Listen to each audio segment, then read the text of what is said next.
it's going to sound maybe a little bit weird. What if you only focused on the small stuff? You know, the stuff that was easier to deal with? What would that look like? So bear with me. I'm heading out for a walk. I'll pick this up again in a minute with you. So what do I mean by focusing just on the small stuff? I don't mean you focus on the trivial, you know, things that don't matter. What I mean is, what would it look like if you broke down the big stuff that's so overwhelming into small stuff that you can handle, one bit at a time? That's what I mean about focusing on the small stuff. So let's explore that. Let's explore what that would look like.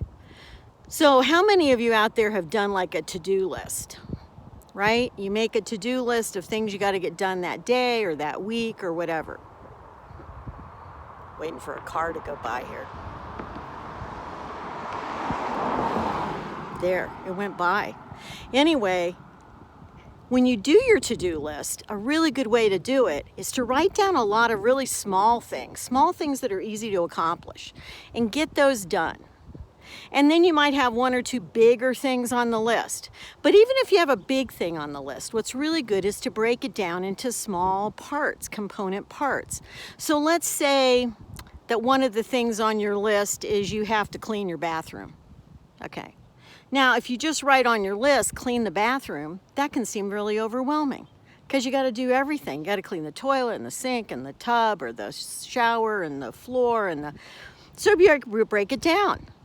Say, okay, I'm going to clean the sink, or I'm just going to clean the toilet. Maybe you put off the sink till tomorrow.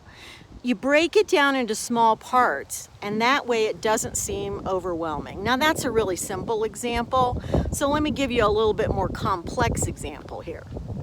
So let's say a bunch of you out there probably have a YouTube channel, or you're thinking about having a YouTube channel. And one of the things you have to do when you have a YouTube channel is you have to wear a lot of hats. Literally, not just like this one. You have to wear a lot of hats. And if you don't know anything about doing a lot of those things, it can be very overwhelming. So you have to break it down into what you have to learn first, just to do your first video, and then what you have to learn as you go along to increase your skills so you know how to do more complex things. That's what it comes down to. But you would get, you know, I know so many people that never do anything big because they're overwhelmed that there's too much to do with it. Okay? So break it down into small parts. Hi, so you get the general idea. It's when you have something really big you have to accomplish or deal with, you break it down into component parts. You break it into small stuff or small steps. It really helps you accomplish whatever you need to do. And it could be something as simple as doing to-do lists, or it could be, like I gave the example of if you wanted to start a YouTube channel, or those of you that are already working on a YouTube channel. It can get very overwhelming. I always have a running list of things that I want to accomplish that I still want to learn on how to do either filming or editing on YouTube. I'm a work in progress. It's still going to take me a while. I don't learn things overnight, but I am chipping away at that list, and that's how I have to do it so I don't feel overwhelmed. I mentioned in my community post to some of you that I'm going to be starting a live stream soon. I will probably post something about that within the next several days. Learning how to do a live stream, getting everything in place, testing that out, making sure it works, coming up with the basic format of how I want to do that. That's a big project. But I broke it down into component parts. That's how I'm able to approach it. So I really do encourage you to, think about using this in your life if you're not already doing so. I think some people do this already, but they may not do this for everything in their life. So let me give you a more serious example. This is basically, what if you have something really big that happens, something very overwhelming, and then how do you break that down? So let's take an example of your car breaks down. Okay, your car breaks down, and some of you maybe have enough money and extra cars that's not even that big of an issue. But for the majority of people, I think having a car breakdown is a big deal. Usually repairs just keep getting more and more expensive. It's expensive even to have something towed. If it breaks down on the road, you got to tow it to a shop. I encourage all of you, if you don't already have it, to have either AAA or some sort of towing service on your insurance, because that saves you a lot. But anyway, when that happens, you have to break that down into different pieces that you can manage. And you may not be able to do everything on the first day. Maybe the most you can manage is figuring out how to get towed to the repair shop. Then you're going to have to figure out, okay, when they tell you what's wrong with it, can I afford to fix this right now? Or is it going to have to wait? You know, when I had a car for about a year and a half, I've told a bunch of you this story before, it had a nightmare. The day after I bought it, it developed this problem that it turned out to be the front struts and sway bar. I had to let that go for 4 months because I didn't have the money to have it fixed. That ended up costing almost $700. And I had obviously did not know I was going to have to do that. And it was, I could drive the car, but basically only back to the store and back, like just within town, because it would start making this weird noise. And obviously I did not trust driving it any more than I did. So I had to wait several months to have that fixed. Sometimes that's what happens. That's what you have to do if you can't afford to have it fixed. So if you need a car to go to work or go to school or something like that, what do? Well, maybe you have family or friends that can help you out, let you borrow a car, use a car for a while. Possibly you've got the money to be able to, get a rental car for a week or two, and maybe that helps you out.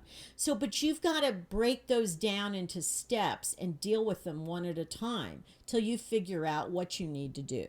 In my case, I didn't have a problem with having to wait a few months to have that fixed.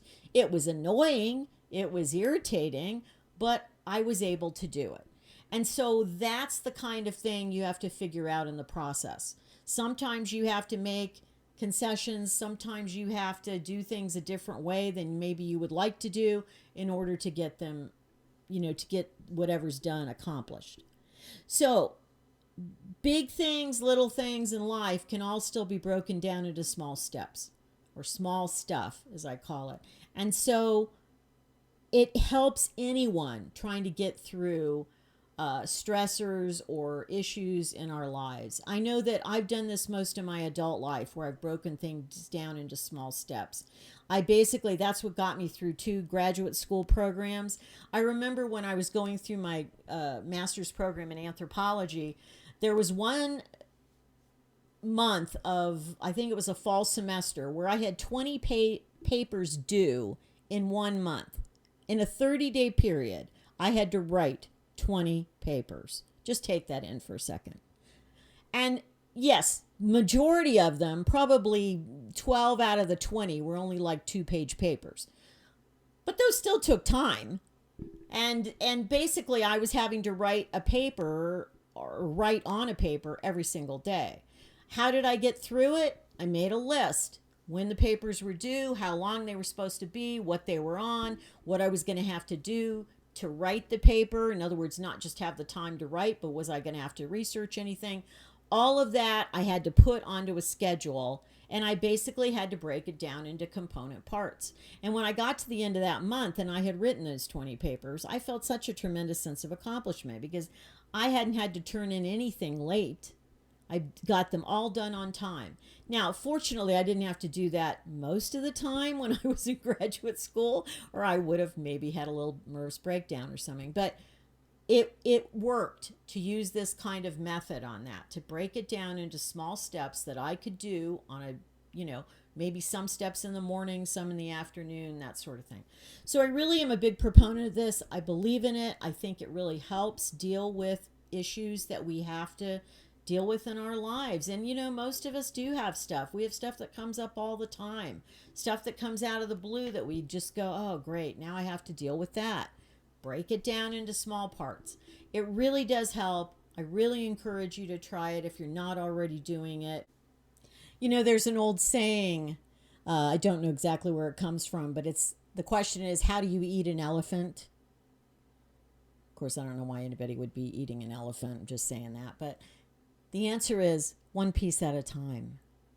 Okay? So if you were eating an elephant, again, don't know why, you got to tackle it one piece at a time. And that's a huge animal. Okay? So that'll kind of put that in a little bit of perspective for you.